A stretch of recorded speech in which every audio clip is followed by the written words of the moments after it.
Bonjour chers amis, nous continuons avec nos enseignements concernant les relations dans le corps de Christ. Je crois que vous avez remarqué que ce thème est un thème qui est très important et c'est un grand thème, mais je crois qu'avec les principes que je suis en train de vous donner, ça vous aide à pouvoir entretenir de bonnes relations dans le corps de Christ, entretenir de bonnes relations avec votre environnement, avec votre entourage. Aujourd'hui, j'aimerais parler d'un thème qui est très important. C'est qu'est-ce qui nuit aujourd'hui à nos relations? Qu'est-ce qui détruit les bonnes relations? Dieu nous a appelés à entretenir de bonnes relations. Mais par contre, il s'est fait que il y a des moments où nous arrivons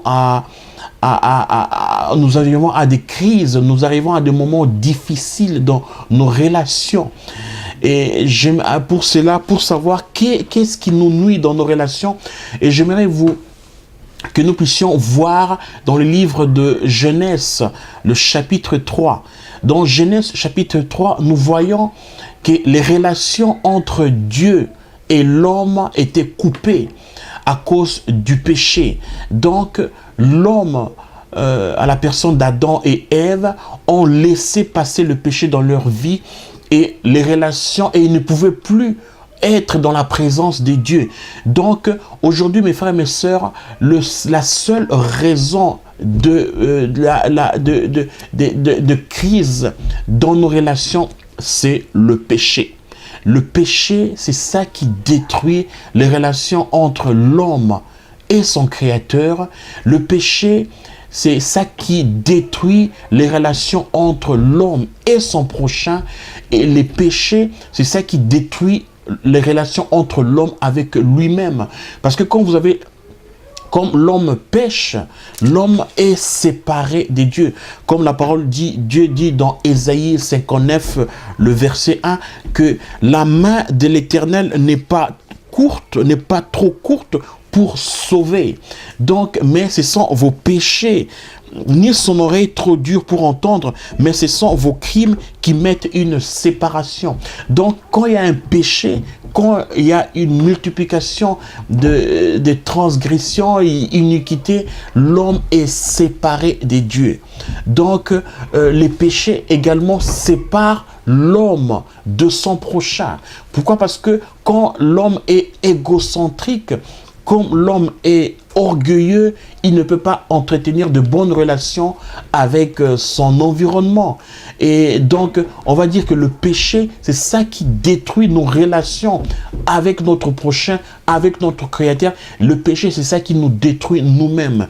C'est pour cela, frères et sœurs, pour pouvoir entretenir de bonnes relations, nous devons mettre fin au péché. Si nous avons péché, nous devons nous rapprocher de notre Seigneur Jésus-Christ et lui demander le pardon. Il est prêt aujourd'hui à nous pardonner de tous nos péchés, de toutes nos transgressions. Il est prêt aujourd'hui à nous accepter. Il est prêt aujourd'hui à nous aider à pouvoir surmonter, à pouvoir résister à toutes les tentations qui peuvent venir dans notre vie.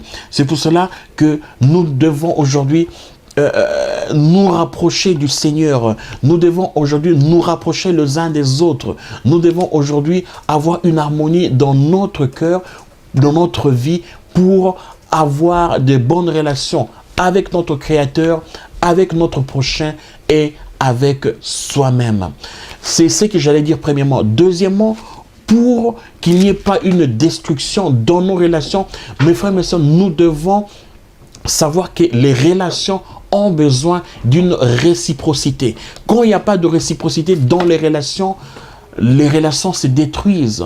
La réciprocité, c'est lorsque chacun investit au bien-être de ses relations. C'est lorsque de deux côtés, chacun fait un effort pour entretenir de bonnes relations. Nous savons que Dieu a déjà fait un pas pour que nous puissions avoir de bonnes relations avec lui.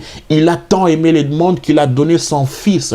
Donc Dieu est venu, il a fait un pas à notre rencontre. Il est venu pour pouvoir entretenir de bonnes relations avec l'homme.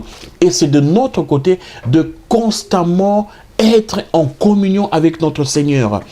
Dans les relations entre hommes et hommes, mes frères et mes sœurs, nous devons travailler, nous devons avoir cette réciprocité pour conserver des bonnes relations. C'est-à-dire ne pas seulement attendre que mon prochain vienne chez moi, mais faire un pas. Et que si chacun de côté prend la décision d'entretenir de bonnes relations, mes frères et mes sœurs, nous aurons de bonnes relations dans le corps de Christ. Ma prière aujourd'hui est que dans nos assemblées, dans nos églises, qu'il existe des relations d'amour, qu'il existe de bonnes relations et on aura l'unité, on aura cette force pour pouvoir confronter les difficultés de ce monde et surmonter toutes les circonstances et les épreuves. Merci et que Dieu vous bénisse abondamment.